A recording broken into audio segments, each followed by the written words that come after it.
Hey guys, this is Thom Mathews, and you're listening to WithoutYourHead.com. Stay tuned. All right, and we're back here at Without Your Head Horror Radio. I'm Nasty Neil, along with my right-hand man. That would make me Jittery John, I believe. Oh, man, he's so jittery. I'm jittery. Very jittery. Troy cannot be here with us this evening. He's got double hernia, but hopefully he'll be okay, and he'll be back next week. But right here with us, we've got Michael Kenworthy. How you doing tonight? I'm doing great. Thanks for having me. Yeah, thanks for coming on. It's pretty awesome. Now, a lot of people know you as Jesse from Return of the Living Dead Part 2. That's right. And you're going to be at the Days of the Dead Horror Convention along with us. And you can check out all the information right on our website. It's a big banner at the top. You can click it, or you can go to daysofthedead.net. And that's July 1st through the 3rd, Indianapolis, Indiana. And apparently this is your first convention appearance? It sure is. The only other thing I've done is I went to a book signing in Burbank, California about a month ago, and I was shocked. About 1,000 people showed up, and about 600 of them wanted my autograph, and it really surprised me. I had no idea.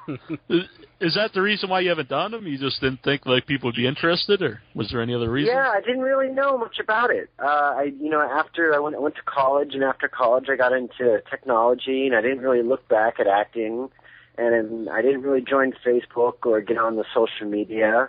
And when I did join Facebook, which was just around Thanksgiving, I got approached by Bill Philpott, and he contacted me. And I finally said, hey, who is this guy? And apparently he'd been looking for me for years because he have all these conventions, these horror conventions going on, and people would like to see Jesse. Mm-hmm. And I was surprised. I was shocked. I hadn't heard about it. I didn't know people still remembered it.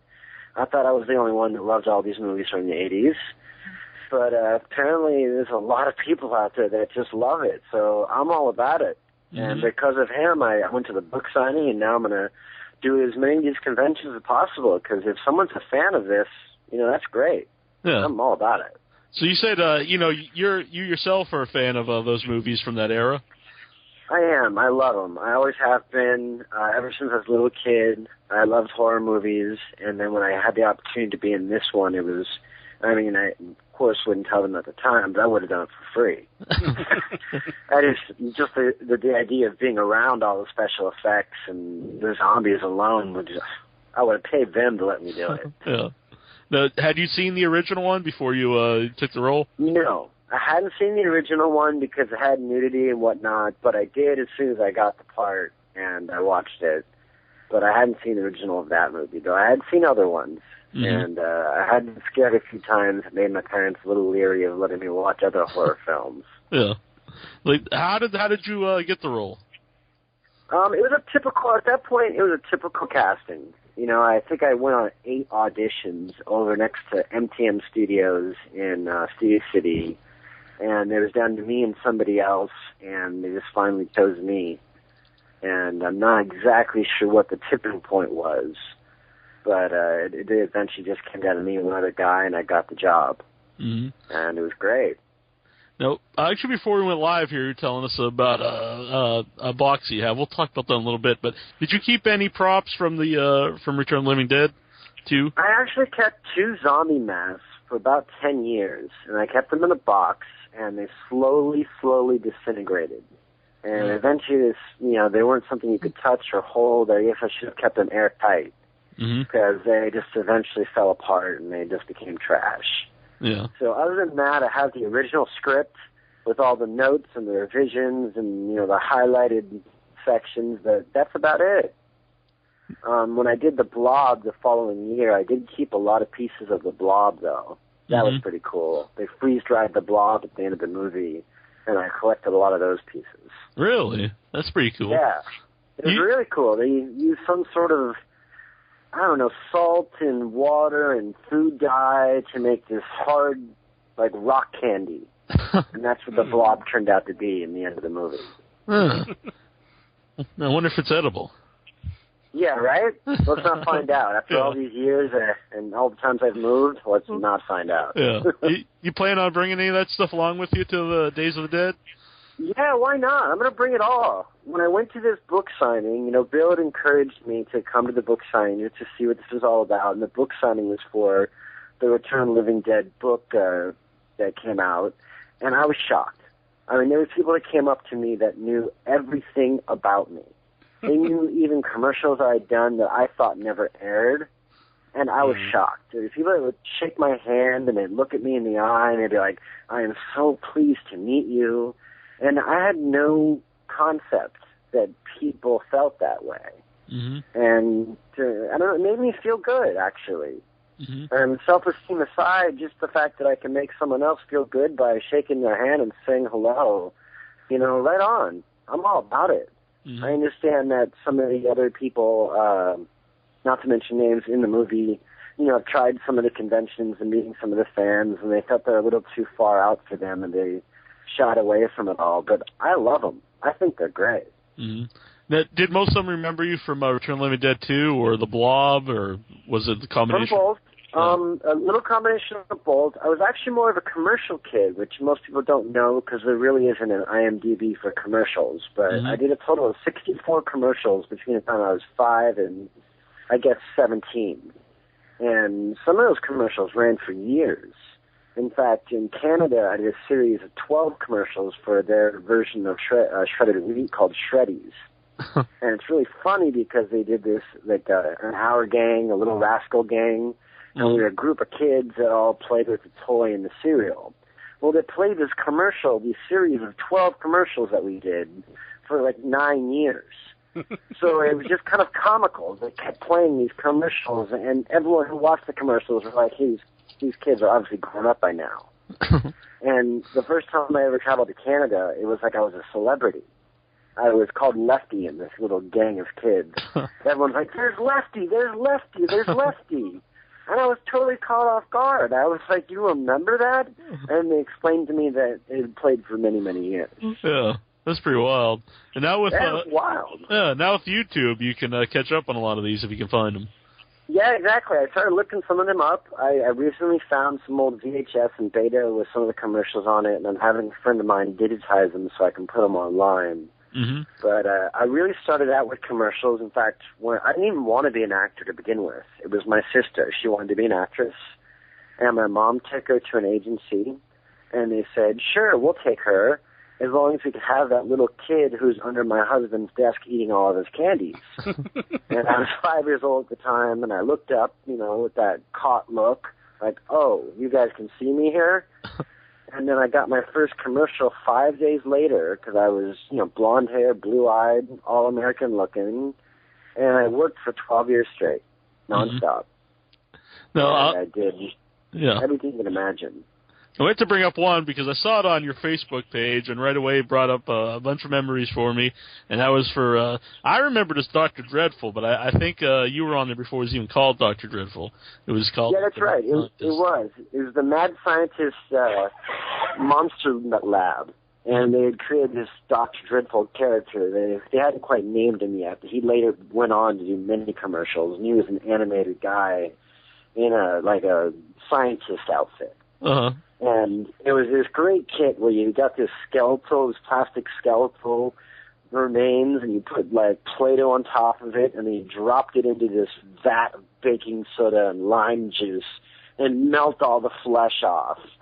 And it was just one of those toys that came out at that time when, Scooby-Doo was real popular, so the commercials kind of looked like the Scooby-Doo Haunted Mansion. Mm-hmm. And they made the kid on the box as well as, in the commercial.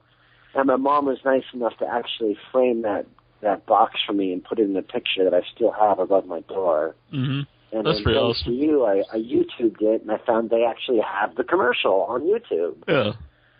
It's great. I remember that. That was why. And then I believe the Dr. Dreadful ones after that were the edible ones, where you could eat they made food and drinks. And that's exactly right. That's exactly right. Yeah, I was surprised once you pointed that out to me. I posted a video on Facebook, and I got a ton of responses from people that were like, "I played with that. I loved it. That was my favorite toy." And even I loved it. I mean, I had those for years, but it was one of those things you only use so many times. Yeah, it eventually definitely. Just disintegrated. Right, like your mask. Yeah. Exactly, like the mask. But yeah, I'd worked from the time I was 5, straight on through. I didn't really have time for much schooling, and that's sort of what stopped me, is that I went to college and I realized that I really hadn't learned anything.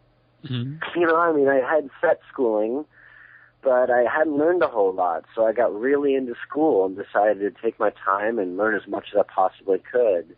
Mm-hmm. And then in college, I started a digital company, and it just took off. We were in the .com days, and it took off, and I just never looked back. Mm-hmm. No, yeah. When the movie came out, were you allowed to go see it at the theater? Absolutely. In fact, I went with my friend Pete, and he and I went to see it together. And it was really cool walking out of the theater and having people, as I was walking out, turn and look to me and like take a double take and say, "Hey, you're the kid that was just in the movie." But I was a little bit used to that because I did a lot of commercials. And, and when I went to school for, the weeks here and there or a month here and there, and I went to regular school and I wasn't working, some of the other kids would make fun of me like I did some working commercials, and they'd, make up funny names about pest controls or cockroaches or something like that. And I was kind of used to that. But when I got to the level of actually in movies, it was different. They weren't making fun of me as much as they were, like, taking me seriously. Yeah. Was that hard to deal with, or was that, cool for you? It was. It was hard to deal with, to tell you the truth. I didn't really have any preparation for that, and it made me feel a little awkward having people come up to me and act like they knew me and knew all about me. And I was still a kid, so I'm still trying to figure out who I was. Mm-hmm. Yet they were certain who I was. So it kind of threw me off balance a little bit. And when I was younger, they offered me the role of Ben Seaver, the younger son in Growing Pains. Mm-hmm. And my parents turned it down because they could see that I was having a little bit of trouble with people coming up to me and wanting autographs. And it didn't make sense to me at the time why someone would want an autograph. I guess I was a little too young. Mm-hmm. And so they turned that down, so instead they made me the next-door neighbor in Growing Pains, which I did for many, many years. I was the next-door neighbor, Chris Kuzman. Okay. And that was a blast. That was one of my favorite times growing up because we always shot Growing Pains at the Warner Brothers Ranch Studios, mm-hmm. which meant that there was a bunch of other productions going on at the same time. Now, this is where they also shot Fantasy Island back in the day. And they'd left the Fantasy Island mansion and the lawn in front of the mansion set still set up. And every day around lunchtime, most of the shows would break for lunch around the same time, and we'd all have lunch on the front lawn of the mansion of the Fantasy Island set. So myself and all the other kids from all the other shows would eat real quick and then play hide-and-go-seek throughout the jungle the whole time. And, we're talking about, like, Kirk Cameron and Mila Jovanovic for some reason. I don't even know why she was there, but she was always there. And I'm not sure if she was even in anything. She was there all the time. Mm-hmm. And, every other kid that was in a production that had to do with Warner Brothers at that time. And it was those are some of my favorite memories growing up being a child actor. Yeah, that's pretty awesome. They were probably all there just to play in the jungle. What's that? They were probably all there just to play in the jungle. Yeah, exactly. But, it was the jungle part was cool. They left it all intact, and just for that reason, just for catering, just because it was a good open space, and mm-hmm. maybe they reused that scenery for something else. I'm not sure. Mm-hmm. But I had a good time, and then eventually they did a couple spin-offs, like Just the 10 of Us, which I was in, and one other one I think called Coach. But I never did a full-time role. It was always a reoccurring role in the TV shows. Mm-hmm. Now, on the commentary of Return of the Living Dead Part 2, the guy kind of plays like the bully role, Thor Van Lingden.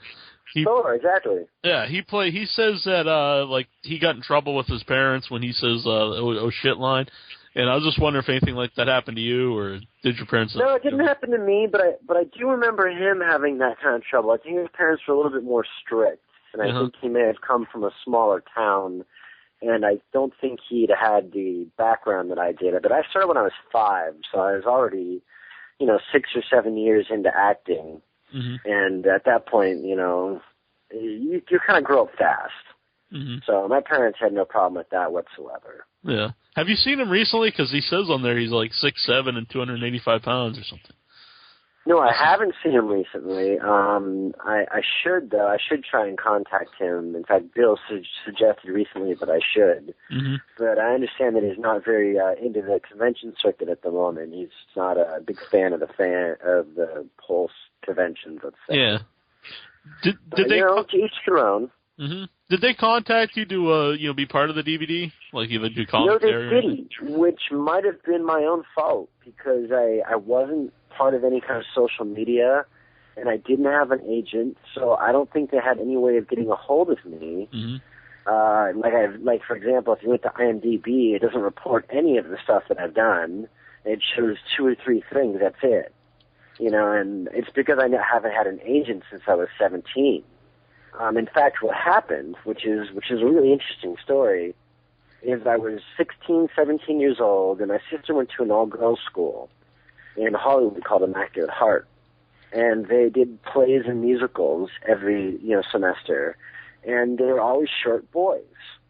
So I got, invited over there to be part of one of their plays and musicals, and I loved it. So me and my friend would go, and we'd always play 3 or 4 roles in their plays and musicals, and we each had at least 2 girlfriends that knew about each other and didn't mind, and we were having the time of our lives. And I was cast as Brian Austin Green's role in Beverly Hills 90210. Mm-hmm. And I had told Aaron Spelling, yes, I'll do it. And it was a couple of days before I actually had to sign the contract. They sent it over, and it was a 6-year contract. And I was getting scared. I was thinking, wow, this is all I've ever done since I was 5 years old.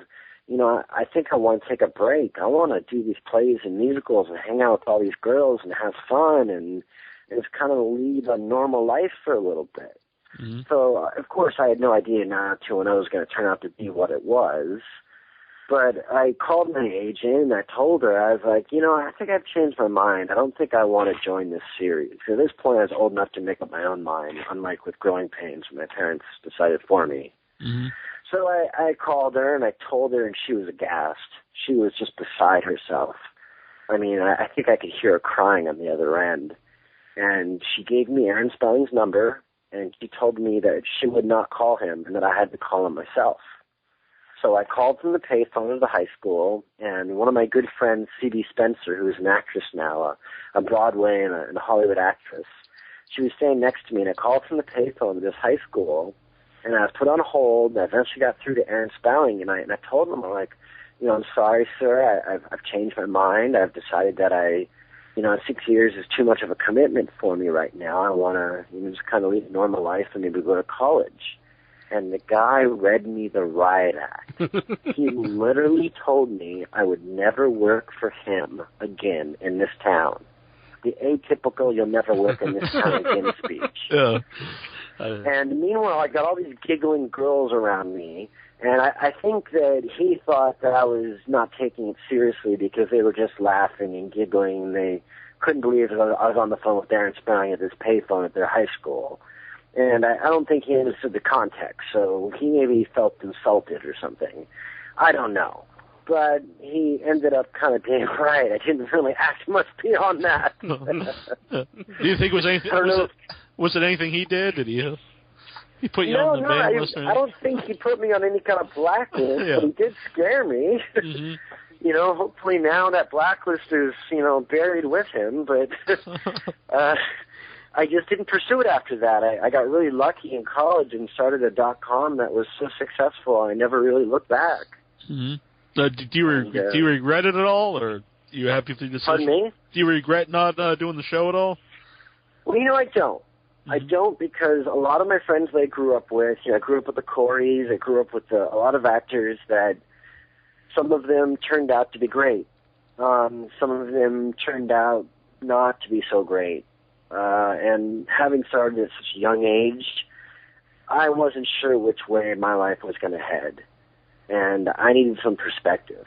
Mm-hmm. And a break was exactly what was right for me.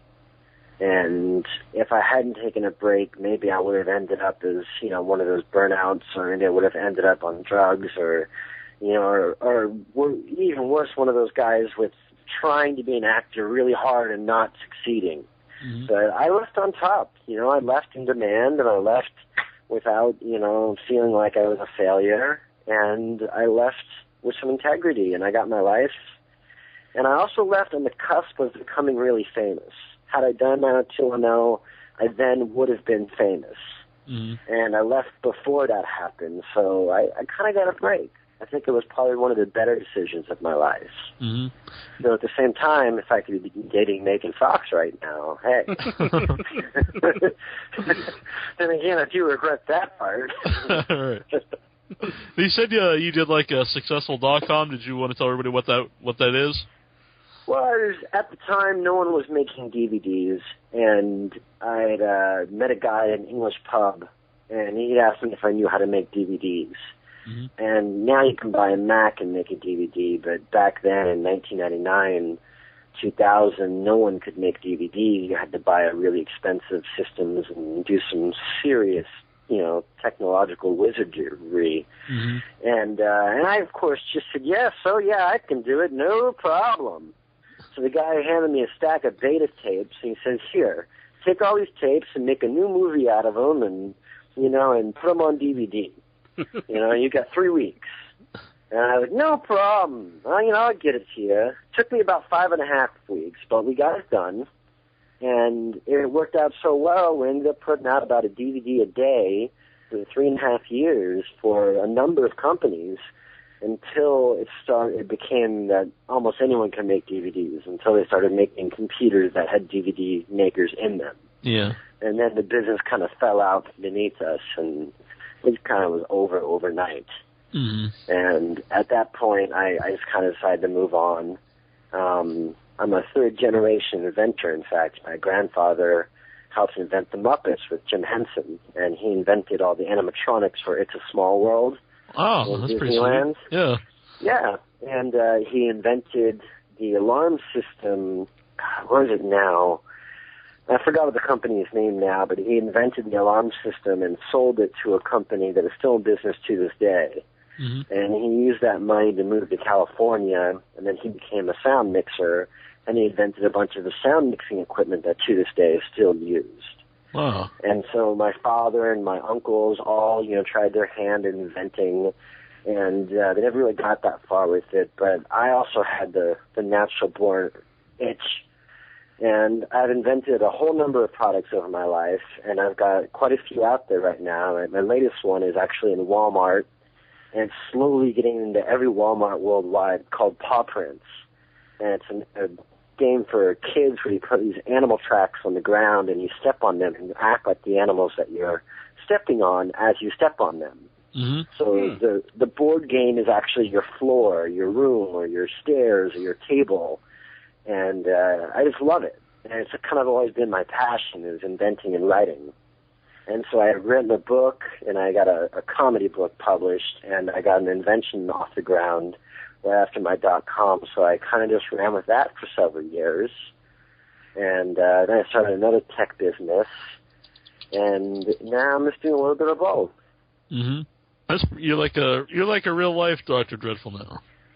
Yeah, it's true. A friend of mine does call me a mad scientist, and it's how I feel. I'm currently obviously working on lots of other inventions, but my latest one, of course, is the one I think is the best one ever, which I think about everyone. Mm-hmm. But I have my own little doctor's lab suit outfit that I sometimes wear just to get myself in the mood.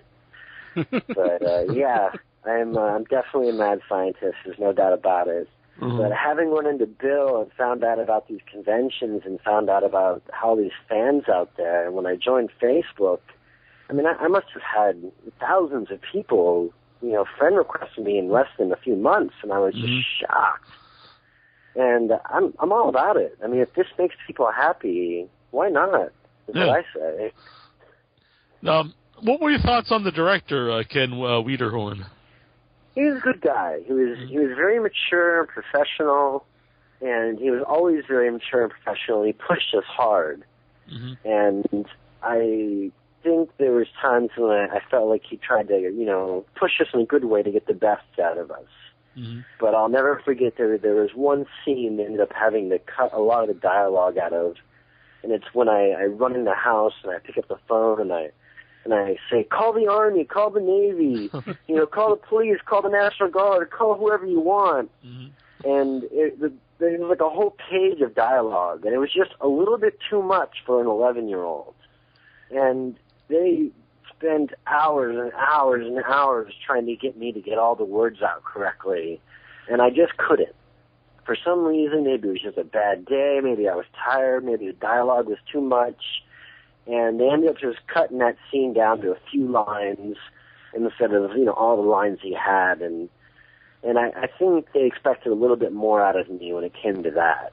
He didn't understand that, maybe kids can't do a full page of dialogue as easily as an adult can, let's say. Other than that, I love the guy. He was a great role model, in fact. He was very encouraging and nice. What about, like, the other actors on the set? Like, a lot of veteran actors, were they all cool with you? Really cool, especially the guys that were in the James Karen, Thom's Mathews, that were in the original one. Yeah. They were funny. They had come back, and they were just a barrel of laughs. They always kind of had like a little step up on everyone because they had been in the previous one. And as far as the other actors, it was mostly kids, and I guess my sister, and then was it Dana Ashbrook? Was it him? He went on to have a career, didn't he? He was in Twin Peaks or something like that. I didn't actually stay in touch with them very much. I remember them all being very nice to me and getting along well with them, but we didn't stay that much in touch. There wasn't as much social media as there is today, but if there was then, I'm sure we'd probably all still be talking on a regular basis. Yeah. John, did you have a question? Yeah, I'd just like to know, what was your favorite horror movie growing up? Ooh, probably The Shining. It scared me the most. That was the first movie that scared the living bejesus out of me. And it's not even necessarily the scariest film. Yeah. There's just some psychological element to it that got to me. That was definitely one that freaked me out, too. But the very original, was it Night of the Living Dead, the black and white one? That's a really scary film. Yeah. And I remember watching that and thinking, wow, this is scary. And then comparing that to Return of the Living Dead 2, which was sort of, a pioneer in the sense that it was a comedy horror film. I mean, although there was other ones, there wasn't a lot of those. And I'm sure that the producer and the director had a little bit of trouble, getting that green lit. But it looked great. I mean, now the 80s are known for these campy films. Yeah. They just find the 80s. And they kind of made a comeback, too, slash movies and, like, the comedy horror movies over the last few years. Yeah, exactly. Yeah, you're exactly right. Which, it's another thing that surprised me. It's just what a comeback and what, how much people really love them. I mean, I kind of felt like a fan until I went to these signings and realized that I was on the other side of the table. Yeah. I would have been on the other side talking to some of these people and getting their autographs, but no, they wanted me to sit on the other side and sign. I'm like, okay. I'm sure you can walk around and get a few. Yeah, true. But it was weird. I mean, there were some people that would, I wanted to sign, what do you want me to sign? What do you want me to write? I'll write whatever. And then there were some people like, just put your name. Just put your name. And it took me about a half an hour to figure out, these are the eBayers. Oh, I get it. Oh. And some people wanted me to write to, and, they're to whomever and whatever else I liked. But others were just write your name. And then some of the people sitting at the table, I don't know, some of the people sitting at the table, I mean, they'd been wearing masks throughout the whole movie. Yet they've been doing these conventions for years. And I thought to myself, wow, they didn't even show their real face, yet there is an audience out there for them. And it just kind of struck me as, well, I was actually in the movie. And maybe I ought to go to some of these conventions and check it out. We normally ask the people if anyone's asked them to sign anything weird, but you haven't been to the convention yet. But did anyone ask you to sign anything unusual at the book signing? It wasn't unusual. It was an unusual man. He was a nice guy, and he knew everything about me. He knew a lot about my sister, who never ended up being an actress. He knew that my sister and I once did a game show when we were little kids called I'm Telling. He'd known about a commercial, a McDonald's commercial I did that took 5 days to shoot, and as far as my mom and I were concerned, never aired. And he's seen it. He remembered it. And he's like, well, according to my calculations, you've done 63 commercials, and if you count that one where you were an extra and they bumped you up to a principal, you've done 64. And I was just shocked that there was somebody that knew this. Because my mom and I couldn't figure out how many commercials I did. And there was a stranger who knew. And that shocked me. And he brought in a box of material. He brought in stuff from the Blob, stuff from Growing Pains, something from General Hospital. And he was prepared. He had me sign it all. And I was like, wow, I mean, I barely notified them I was going to be here a few days ago. And you're prepared, man. He was waiting for the day that you show up. Yeah, so I guess from what I've heard, there are a lot of people out there like that. And some people have the constitution for it. They don't mind it, and some people do mind it. But I don't. I say the more the merrier. Bring it on. I just love it. What was your favorite zombie in the movie? Probably Brian Peck. He was the one who played Michael Jackson. Yeah, we've had him on the show. Really good guy. Yeah, he's a cool guy. I liked him a lot. In fact, I ran into him at the book signing, and it was great. We went to dinner afterwards and hung out all night long. And he's just a cool cat. And the whole Michael Jackson thing was kind of spur of the moment, if I remember correctly. Yeah, I think that's what he told us. I think he kind of came up with the director, and they were like, yeah, let's just try this. And it just worked out. And it's a memorable scene, right? Many people remember that. Oh, definitely. Now, there's a lot of CGI in movies now, so they might be on the set and there might not really be all zombies there. But when you did this, there's all these people dressed as zombies all around. Just like, what was that like to be there with all these people? Yeah, it's funny you mention that because this was a pre-CGI. I mean, there was some CGI. I remember them talking about adding lightning and how it took months and it cost a fortune to add lightning to all these scenes. But the rest was done with real makeup and real actors. It took, 5 hours to get prepared to put their outfits together. And by that time I would then show up on set and they'd been there for 5 hours getting their makeup done.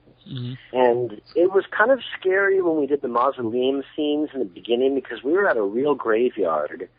And they had done a really good job, making it scary. And when we had some time off, the kids and I would run around and check out these old gravestones from 1865 and whatnot, and you realize this isn't just a set, this is real. And that part was spooky. And then in the end of the movie, we were shooting in Valencia, and they'd had probably, it's hard to tell, maybe 40 to 60, maybe even more zombies. And this is when we're electrocuting them all in the end. And every once in a while, we were shooting at night, you'd look up, and you'd see all these zombies all around you. And it would just kind of catch you. It'd just be spooky for a moment. And you have to remind yourself, oh, okay, we're shooting something. This is not for real. Yeah. But it would, there were so many of them. That's when it got scary, when there was like a horde. So like one of those current zombie movies when you look out and there's a horde of zombies in the parking lot. That's what would freak you out. Yeah.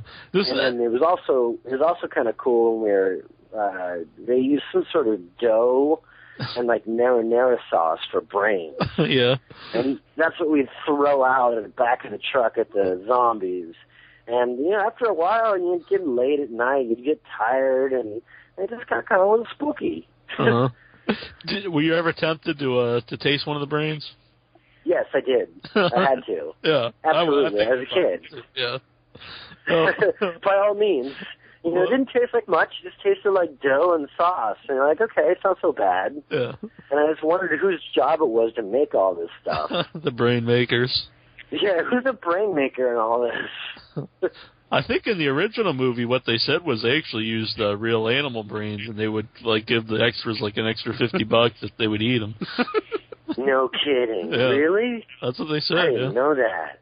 It's pretty messed up. But you know what? People would do it. Yeah. I mean, extras will do anything. I've seen it. Mm-hmm. For 50 extra bucks, I believe it. Did they?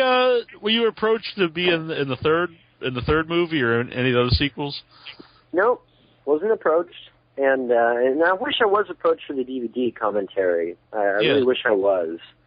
But it could have been my fault, like I said, because I just wasn't really, very reachable. Yeah. I guess there's always Blu-ray. Yeah, you got those coming out now. Mm-hmm. Yeah. Maybe now that I'm back online, maybe then the Blu-ray comes around, I get a chance. Because I had a lot of, comments I could add.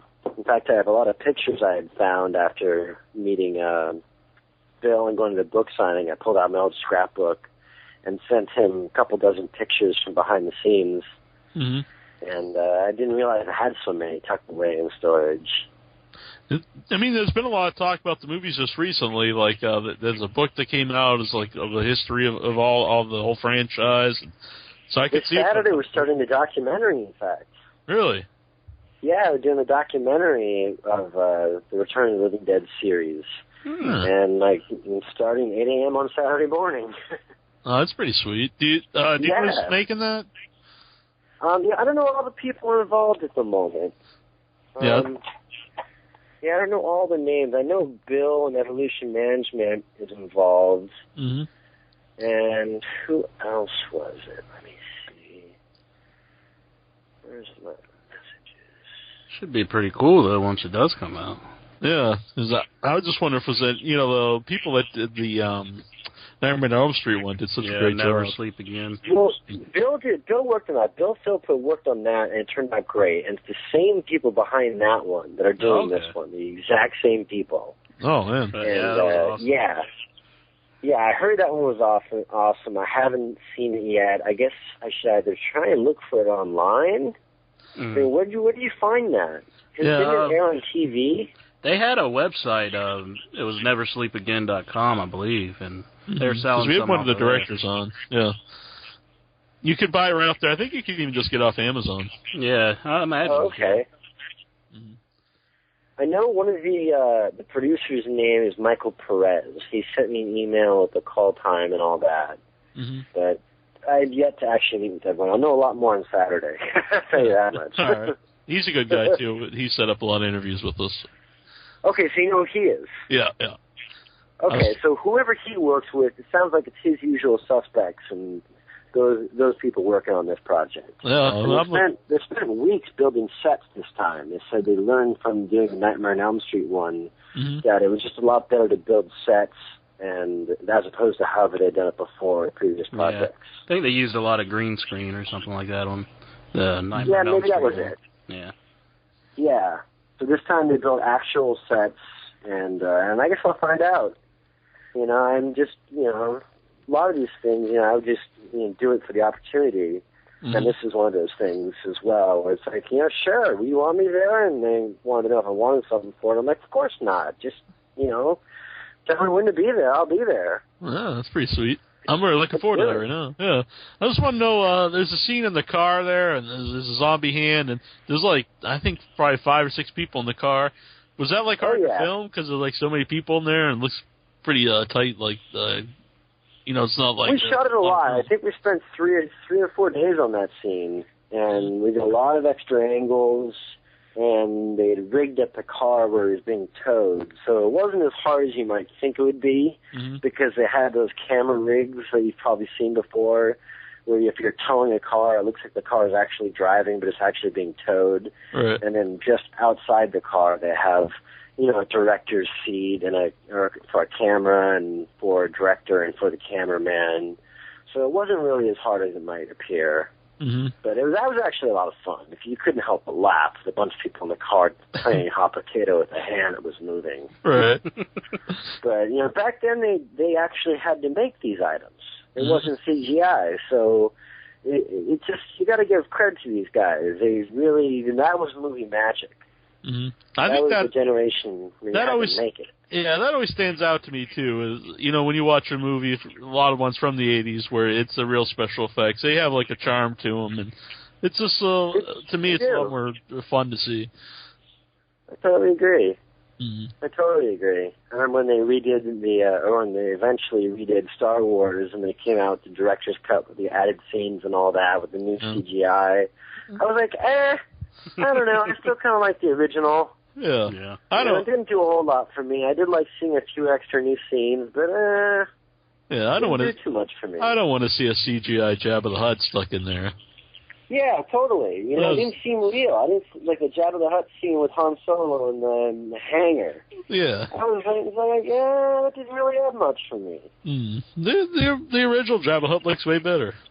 Way better. In fact, I never thought of him as a mobile person, and they show him, walking around, walking up to Han. You're like, I don't know, it kind of goes against the image. Yeah, he gained a lot of weight over the years. He's like...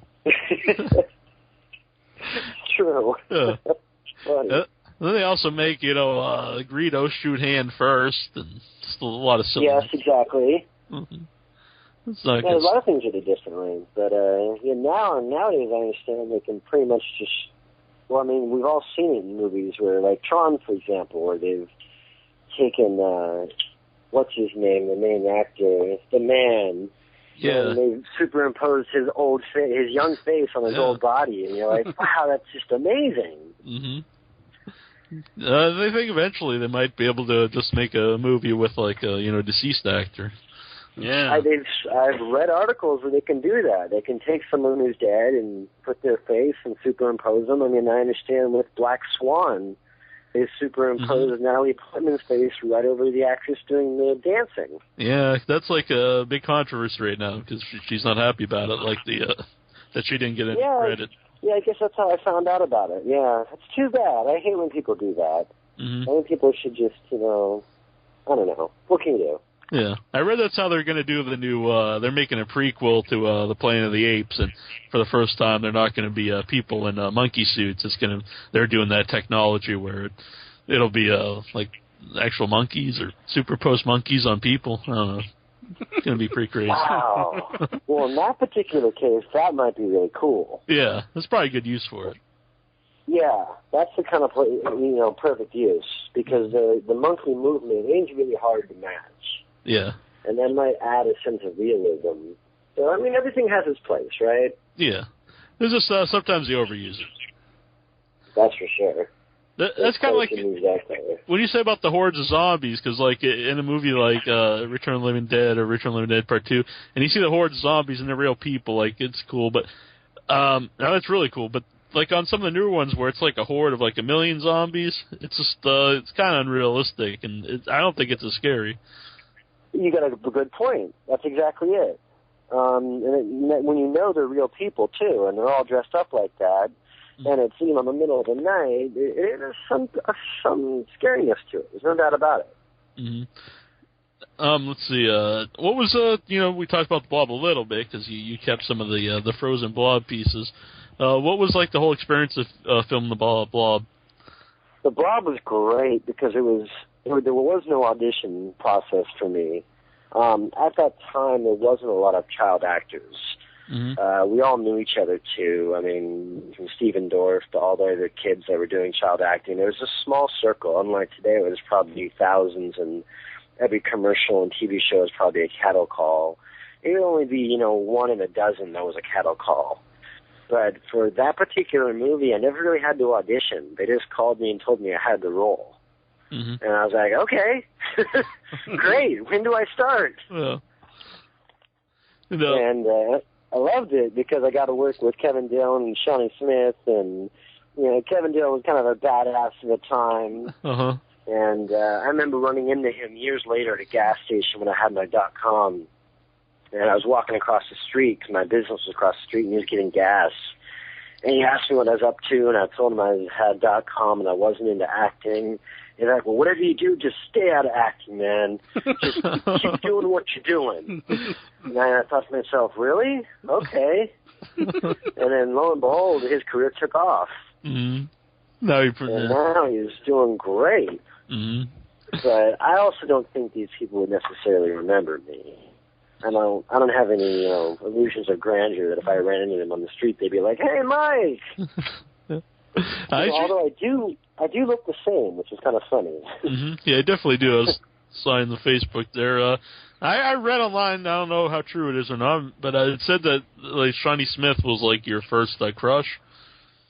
Well, maybe on a first crush in life, I certainly did have a big crush on her. Yeah. I remember it was a moment where she's one of those people that would kiss people on the cheek, and just, real naturally. Mm-hmm. Maybe where she's from, people gave a lot of hugs. And I'll never forget, I even have a picture of this, where I knew she was going to go kiss me on the cheek, because she always did. And so I just turned my face real quick and made her kiss me on the lips real briefly. And she was shocked, and I was laughing. And I made sure someone had the Polaroid ready, and I had a picture of it. But I couldn't help it. I mean, she's beautiful. Yeah. And what can you do? What boy wouldn't? I always think that's a really underrated movie, is a remake of The Blob. I always thought it was really good special effects, and just a cool film.